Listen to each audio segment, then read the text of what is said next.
नमस्कार, मी सचिन गव्हाणे आपलं स्वागत करतो न्यूज टॉप 9 या बुलेटिनमध्ये। सध्या निवडणुकांचा प्रचाराचा धुरळा जो आहे तो महाराष्ट्रात उडाल्याचं पाहायला मिळत आहे। त्याच संदर्भातील टॉप 9 बातम्या पाहूया। परभणीच्या विकासाच्या आड येणाऱ्या आई प्रभादेवीच्या आशीर्वादाने नेस्तनाबूत करणार।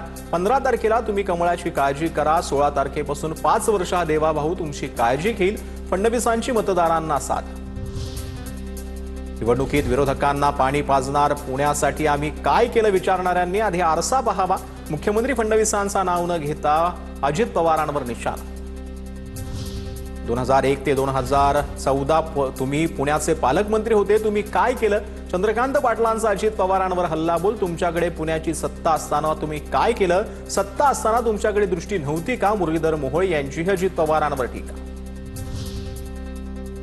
महायुती धर्म केवळ भाजपनंच पाळावा असं नाही, रवींद्र चव्हाणांचा अजित पवारांच्या राष्ट्रवादीवर निशाणा। तर युती धर्म सर्वांनीच पाळला पाहिजे, आम्हीही पाळत आहोत, अजित दादांचं उत्तर।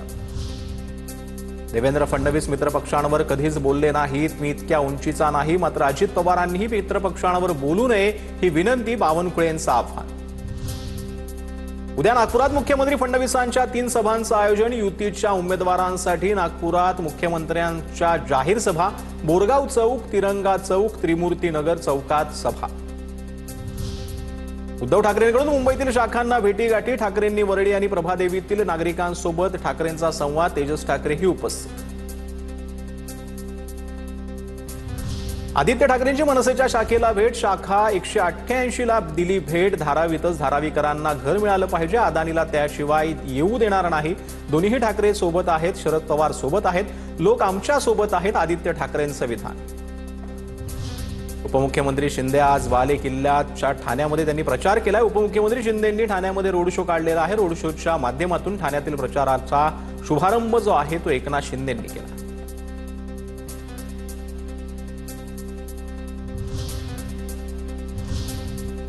तर बिनविरोध नगरसेवकांवरनं सध्या महाराष्ट्रात राजकारण घडताना दिसतंय। त्याच संदर्भातल्या टॉप 9 बातम्या पाहूया। 66 बिनविरोध नगरसेवकांविरोधात मनसेची हायकोर्टात याचिका। ठाण्यातील अर्ज मागे घेणारे अनेक जण गायब। अविनाश जाधवांचा आरोप, पोलीस उमेदवारांना शिंदेंच्या घरी नेतानाचे व्हिडिओ निवडणूक आयोगाला दाखवले। स्वतंत्र यंत्रणेकडून चौकशी होईपर्यंत निकाल राखून ठेवावा। नोटा ऑप्शन आणि उमेदवार यांच्यात निवडणूक व्हावी, मनसेच्या अविनाश जाधवांची मागणी। ठाण्यातील व्हिडिओ अत्यंत गंभीर, पोलीस उमेदवारांना शिंदेंच्या ठाण्यातील घरी आणतायत, वर्दीची शान न राखता पोलीस काम करतात। ठाण्यातील व्हिडिओवरून संजय राऊतांचा महायुतीवर आरोप। कालपर्यंत ईव्हीएमला दोष, आता बिनविरोधवरून टीका करतायत। बिनविरोध निवडीबाबतच्या विरोधकांच्या आक्षेपावर मुख्यमंत्री फडणवीसांची टीका। प्रत्येकाला संविधानानं अधिकार दिलेला आहे, बिनविरोधबद्दलची चौकशी संबंधित यंत्रणा त्या ठिकाणी करेल। दूध का दूध, पाणी का पाणी होईल, अजित पवारांची प्रतिक्रिया। महापालिका निवडणुकीत बिनविरोध निवडी विरोधात आता मनसेची हायकोर्टात याचिका। या उमेदवारांचे निकाल निवडणूक आयोगानं राखून ठेवावे आणि निकालाची हायकोर्टाच्या देखरेखीखाली चौकशी व्हावी, याचिकेतून मागणी। अॅडव्होकेट असीम सरोदे यांची मागणी। बिनविरोध निवडणूक होऊ नये असं कुठेही लिहिलं नाही। बिनविरोधवर आक्षेप घेणाऱ्या विरोधकांना मंत्री बावनकुळे यांचं उत्तर, बिनविरोध निवडून येणं हा लोकशाहीत चांगला पायंडा असंही वक्तव्य। याच वर्षी बिनविरोध उमेदवार आले नाहीत, पालिका निवडणुकीसाठी प्रचंड पैसा लागतो, त्यामुळे आधीच लोकांनी शस्त्र खाली टाकली, संजय गायकवाड यांची प्रतिक्रिया। तर अर्ज मागे घेण्यासाठीच हत्या केल्या का याची चौकशी होईल, गायकवाड यांचं वक्तव्य। आरोप जरी झाले तरी भाजप आणि महायुतीचे उमेदवार बिनविरोध निवडून आलेत, लोकांना तिथे विरोध करावा वाटला नसेल। कल्याण डोंबिवलीत नगरसेवक बिनविरोध आल्यावरून पंकजा मुंडेंची प्रतिक्रिया। तर मुंबईसाठीची रणनीती जी आहे ती विविध पक्षांकडून केली जाते। त्याच संदर्भातल्या टॉप 9 बातम्या पाहूया। कुलाब्यातील अर्जांच्या गोंधळावरून महापालिकेच्या अहवालामध्ये अधिकाऱ्यांवर ठपका। अधिकाऱ्यांची कृती अयोग्य, टोकन क्रमांक असतानाही संधी नाही, अहवालात उल्लेख। जनता दल आणि आपचे फॉर्म वेळेच्या कारणावरून नाकारण्यात आले होते। ए वॉर्ड निवडणूक अधिकारी कृष्णा जाधव यांच्या कृतीबाबत राज्य निवडणूक आयोगाला मनपाचा अहवाल। अरुणवर्ती अध्यक्षांचा दबाव होता, अहवालात का आलं नाही? नार्वेकरांनी उमेदवाराला धमक्या दिल्याचं अहवालात का नाही? राऊत आक्रमक, तर नार्वेकरांच्या प्रकरणामध्ये आरोचा बळी घेतला जाईल, राऊतांचं वक्तव्य। शिल्पा केळुसकर यांच्या विरोधातील याचिका ऐकण्यास हायकोर्टाचा नकार. आम्ही तुमची काहीही मदत करू शकत नाही म्हणत निवडणुकीसंदर्भातल्या या जवळपास 10 याचिका ऐकण्यास नकार.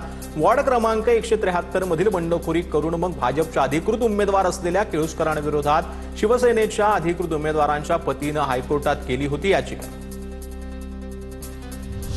राहुल नार्वेकरांवर गुन्हा दाखल झाला पाहिजे. उद्धव ठाकरेंपाठोपाठ अर्जुन सकपाळांचीही गुन्हा दाखल करण्याची मागणी. राहुल नार्वेकरांना राष्ट्रपतींनी तातडीनं बडतर्फ करावं.